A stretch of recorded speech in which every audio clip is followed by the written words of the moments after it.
Oktober 2025 seharusnya menjadi bulan yang istimewa bagi Dina Oktaviani.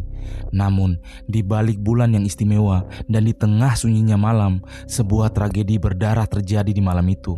Seorang gadis muda yang bernama Dina Oktaviani harus meregang nyawa. Dan sang pencabut nyawa bukanlah orang asing yang berniat merampok, melainkan sosok yang pernah menjadi rekan kerjanya. Inilah kronologi lengkap kasus yang mengguncang Jawa Barat. Dina Oktaviani. Dina dikenal sebagai sosok yang pekerja keras dan ramah. Di usianya yang baru 21 tahun, ia menjadi salah satu tulang punggung keluarga. Desa Talunjaya, Kecamatan Banyusari, Kabupaten Karawang, Jawa Barat adalah sebagai kampung dia lahir, tumbuh, dan dibesarkan. Teman-temannya mengenal Dina sebagai pribadi yang ceria. Untuk menjadi tulang punggung di keluarga, di tahun 2023, Dina bekerja sebagai karyawan di Alfamart yang berada di rest area kilometer 72A Tol Cipularang, Purwakarta. Karena tempat kerjanya yang jauh, Dina mulai tinggal ngekos di Purwakarta dan Dina cukup betah dan bahagia dengan pekerjaannya. Di tempat kerjanya, Dina menjalin hubungan baik dengan sesama rekan kerjanya dan juga atasannya, yaitu Herianto yang menjabat sebagai wakil kepala toko. Dan nantinya Herianto inilah sebagai pelaku di balik sebab dan akibat kasus kematian Dina Oktaviani. Herianto adalah pria berusia 27 tahun. Dia awalnya tinggal bersama orang tuanya di Purwakarta. Herianto mulai bekerja sebagai karyawan Alfamart di tahun 2017 yang ditempatkan di rest area kilometer 72A yang ada di Tol Cipularang. Awalnya dia bekerja sebagai karyawan biasa. Di perjalanan karirnya, dia bertemu dengan seorang wanita teman sekolahnya dulu yang juga bekerja sebagai karyawan Alfamart di situ. Mereka pun cinlok dan di tahun 2018 dan merasa cocok, akhirnya mereka pun menikah dan tinggal di desa Wanawali, Kecamatan Cibatu, Kabupaten Purwakarta. Dari pernikahan ini, mereka dikaruniai 2 orang anak. Tapi di kelahiran anak yang pertama, istri Herianto memutuskan untuk berhenti bekerja sebagai karyawan Alfamart dan fokus bekerja di rumah untuk mengurus anak mereka. Di tahun 2025, karena kinerja dan dedikasi Herianto yang baik, Herianto dipercayai untuk menjabat sebagai wakil kepala toko. Di samping itu, Dina dan Herianto menjalin hubungan dengan sangat baik, layaknya anak buah dan atasannya. Tapi, karena Dina yang dikenal sangat cantik dan ramah, Herianto pun baper dengan Dina. Dan secara diam-diam, Herianto pun menaruh rasa suka pada Dina. Dan Dina yang tidak tahu perasaan Herianto tetap menjalin hubungan baik sebagai rekan kerja dengan Herianto. Mereka sering mengobrol normal layaknya sebagai teman. Awalnya, selama bekerja semuanya berjalan dengan baik-baik saja. Tapi, obsesi Herianto ke Dina ini perlahan berubah menjadi benih kebencian yang mematikan. Sehari sebelum kejadian, di tanggal 4 Oktober tahun 2025, tepatnya di hari Minggu, setelah pulang kerja jam 5 sore, Dina sempat pulang ke rumah orang tuanya di Karawang menggunakan sepeda motor. Sampai di rumah, Dina pun sempat mengobrol dengan orang tuanya, yang dimana di situ orang tuanya merasa tidak ada tanda-tanda aneh dari Dina, yang merasa semuanya normal-normal aja. Setelah Dina bertemu orang tuanya, Dina berencana langsung kembali ke kosannya di Purwakarta malam itu juga. Dina pun pamit untuk kembali. Besoknya, di tanggal 5 Oktober tahun 2025, tepatnya di hari Minggu, seperti biasa, Dina masuk kerja dari pagi sampai sore. Begitu juga Herianto, masuk di shift pagi yang dimana hari itu sorenya dia pulang ke rumah dan beraktivitas seperti biasa. Belum ada tanda-tanda aneh dari Herianto. Malamnya, istri Herianto tidak di rumah karena sedang ikut acara pengajian di rumah keluarganya. Dan Herianto pun sendiri di rumah. Karena sendiri di rumah, banyak pikiran jahat yang dipikirkan Herianto. Dan tiba-tiba Herianto kepikiran untuk memancing Dina agar datang ke rumahnya di malam itu. Herianto pun langsung menghubungi Dina dengan beralasan meminjam uang ke Dina sebesar 1,5 juta. Singkat cerita, Dina pun setuju untuk meminjamkan uangnya yang akan langsung ditransfernya ke rekening Herianto. Tapi anehnya, Herianto mau uangnya diberikan secara cash atau ditransfer langsung ke rekeningnya, tapi di depan Herianto. Yang intinya, Herianto ini ingin meminta Dina untuk datang langsung ke rumah Herianto di malam itu juga. Dina pun keberatan karena sudah malam dan juga kondisi Dina capek juga karena baru pulang kerja. Tapi karena Haryanto yang mulai maksa Dina, akhirnya Dina pun setuju untuk mengantarkan uangnya langsung ke rumah Haryanto. Dina juga tidak lupa untuk mengabari ibunya untuk izin keperluannya pergi ke rumah Haryanto sebagai atasannya. Orang tuanya sempat khawatir dan sempat melarang Dina untuk pergi malam-malam. Tapi Dina meyakinkan ke orang tuanya bahwa Haryanto ini adalah orang yang sangat baik dan juga bisa dipercaya. Ibunya pun mengizinkan. Singkat cerita, di malam itu Dina pun berangkat ke rumah Haryanto dengan menggunakan sepeda motornya. Sesampainya, Haryanto pun mempersilahkan Dina masuk ke rumah di ruang tamunya. Mereka sempat mengobrol-ngobrol santai. Singkat cerita, Dina pun memberikan uangnya dengan cara ditransfer. Tiba-tiba, Haryanto mulai bergairah melihat Dina di rumahnya.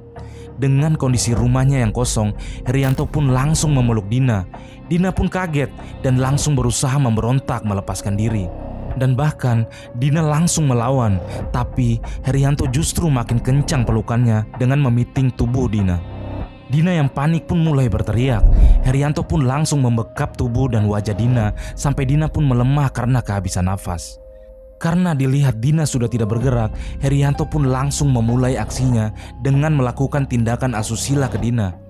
Setelah Haryanto selesai melakukan aksi bejatnya, melihat Dina sudah tidak merespon lagi dan sudah tidak bernafas, Haryanto pun mulai panik dan kebingungan sendiri.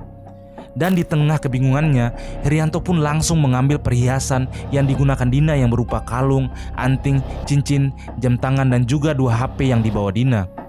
Tapi barang lain seperti baju, sepatu dan lain-lain langsung dibakar oleh Haryanto di depan rumahnya untuk menghilangkan jejak Dina di sana. Setelah itu, Haryanto pun kebingungan lagi bagaimana caranya Haryanto membuang tubuh Dina yang masih berada di ruang tamu rumahnya. Sampai Haryanto pun langsung mengambil gardus yang besar dan langsung memasukkan tubuh Dina dan gardusnya di lakban. Setelah terbungkus rapi, Haryanto pun dengan cepat pergi menyewa mobil di warga sekitar. Dan dia dapat pinjaman mobil Toyota Avanza warna putih. Dibawalah mobil itu ke rumahnya. Sesampainya di rumah, Haryanto pun langsung memasukkan gardus yang berisi tubuh Dina ke dalam mobil.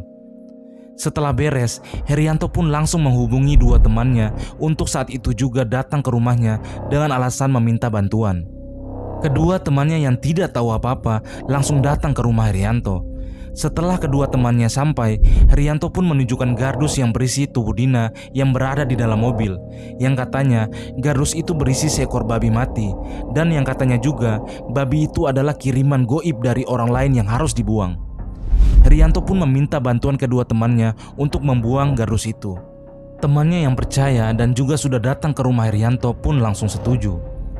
Dan saat itu juga tanpa dicek mereka pun langsung pergi. Haryanto saat itu yang menyupir langsung mengarahkan mobilnya ke Jembatan Merah Bendungan Jatiluhur yang ada di Purwakarta. Sesampainya di sana, karena kondisinya malam hari, Haryanto yang dibantu temannya langsung bersama-sama membuang gardus berisi tubuh Dina dengan cara melempar ke dalam sungai. Setelah selesai, mereka pun langsung kembali ke rumah Haryanto. Karena sudah selesai membantu, Haryanto memberikan kedua temannya masing-masing Rp50.000 sebagai upah. Bukan hanya itu, Haryanto menitipkan sepeda motor Dina ke temannya. Awalnya, temannya sempat kaget dan bertanya. Tapi, Haryanto beralasan kalau motor itu baru saja dia beli dengan harga yang murah. Dia meminta temannya menyimpan barang itu dulu. Dan temannya menyimpan sepeda motor Dina di rumah kosong yang berada di Wanawali, Purwakarta. Besoknya, Haryanto pun beraktivitas bekerja seperti biasanya. Setelah pulang kerja, Haryanto pun pergi ke toko emas untuk menjual emasnya Dina seharga 4 juta. Di sisi lain, keluarga Dina merasa cemas karena sejak semalam Dina sudah hilang kabar dan tidak bisa dihubungi dikarenakan nomornya sudah tidak aktif. Dan itu membuat keluarga besar Dina merasa cemas. Agar tidak dicurigai, Haryanto mendatangi ke rumah orang tuanya Dina dan berpura-pura bertanya keberadaan Dina. Karena di hari itu Dina tidak masuk kerja dan juga seolah-olah peduli dengan kehilangan Dina. Dan setelah itu Haryanto pun pulang. Karena kehilangan Dina yang dianggap sudah tidak wajar, akhirnya keluarga Dina pun melaporkan soal kehilangan Dina ini ke Polres Karawang. 2 hari setelah Dina hilang, di tanggal 7 Oktober di hari Selasa tepatnya di jam 6 pagi, warga yang sedang beraktivitas di pinggir Sungai Citarum di Desa Curug, Kecamatan Kelari, Kabupaten Karawang sempat melihat objek yang aneh yang mengambang di sungai. Awalnya mereka mengira kalau itu manekin atau boneka yang hanyut. Tapi setelah dilihat-lihat, mereka pun mulai curiga. Jangan-jangan itu manusia. Mereka pun mendekati objek tersebut untuk memastikan. Dan benar, ternyata itu adalah tubuh manusia wanita tanpa busana. Dan hal ini membuat semua warga gempar dan melaporkan temuan ini ke Polres Karawang. Dengan cepat, tim dari kepolisian langsung mendatangi penemuan tersebut dan melakukan evakuasi. Tubuh Dina langsung dibawa ke RSUD Kabupaten Karawang untuk diotopsi dan diidentifikasi identitasnya. Karena sebelumnya pihak keluarga Dina yang sempat melaporkan kehilangan Dina ke polisi, pihak kepolisian pun langsung menghubungi temuan tubuh ini ke orang tua Dina untuk memastikan apakah wanita yang ditemukan itu adalah Dina.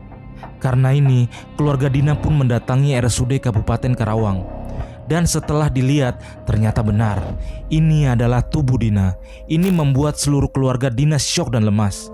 Dan lebih sedihnya, Dina ditemukan di tanggal 7 Oktober 2025, yang dimana itu adalah ulang tahun Dina yang ke-21 tahun. Kabar hilangnya Dina langsung menyebar ke masyarakat, termasuk ke teman-teman kerja Dina di Alfamart. Herianto mulai panik, apalagi polisi sudah mulai bergerak memburu pelakunya.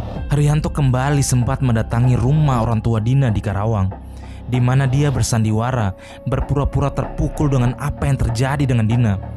Terus, orang tua Dina sempat menunjukkan foto kondisi Dina pada saat baru ditemukan. Tapi, Herianto ini menolak untuk melihat dengan alasan tidak tega melihat foto Dina. Tapi karena aktingnya yang berlebihan justru membuat orang tua Dina mulai curiga. Apalagi terakhir sebelum kejadian, Dina sempat izin pamit pergi ke rumah Herianto. Tapi walaupun sudah curiga karena belum ada bukti apapun, jadinya keluarga Dina hanya bisa membiarkan Herianto ini pulang. Barulah pihak keluarga Dina melaporkan kecurigaan ini ke kepolisian. Karena sebelum hilang, Herianto adalah orang yang terakhir yang ditemuin Dina. Polisi langsung melakukan pemburuan dan akhirnya di tanggal 8 Oktober, polisi pun langsung menjemput Herianto yang pada saat itu sedang bekerja.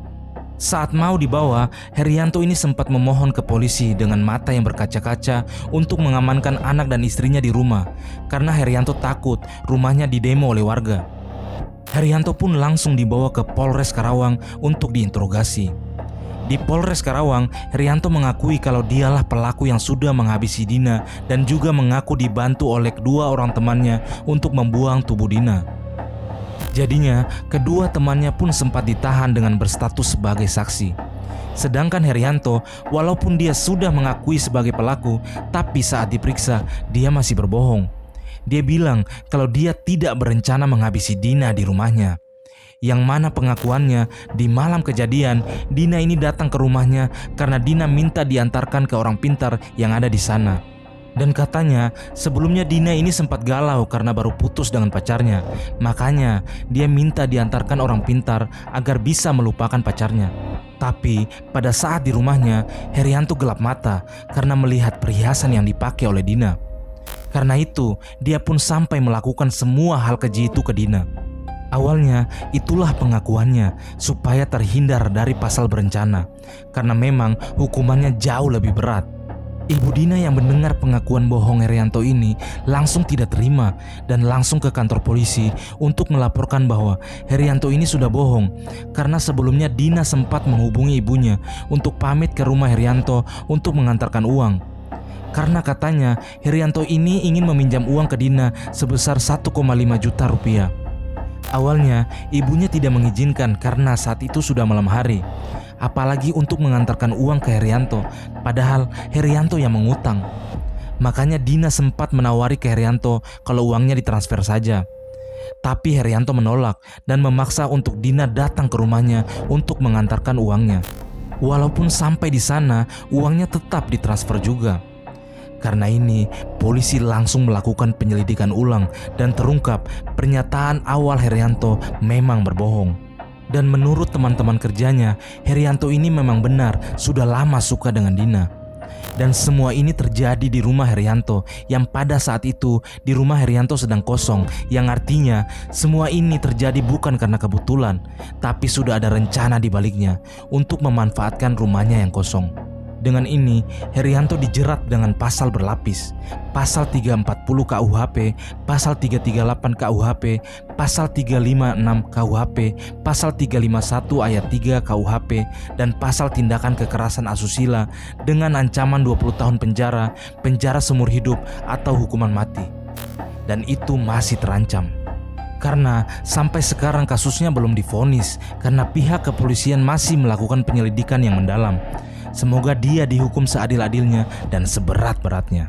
Dan untuk kedua orang teman Herianto yang sempat ditahan, ternyata mereka tidak terlibat karena mereka juga dibohongi Herianto, yang katanya bungkusan gardus itu berisi babi yang dikirim oleh orang goib, dan status mereka berdua saat ini masih menjadi saksi.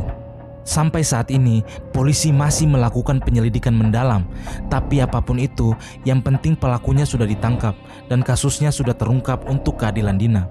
Semoga Dina diterima di sisinya dan keluarga selalu diberikan kekuatan. Dan untuk teman-teman, jangan sampai kasus ini terjadi pada kita.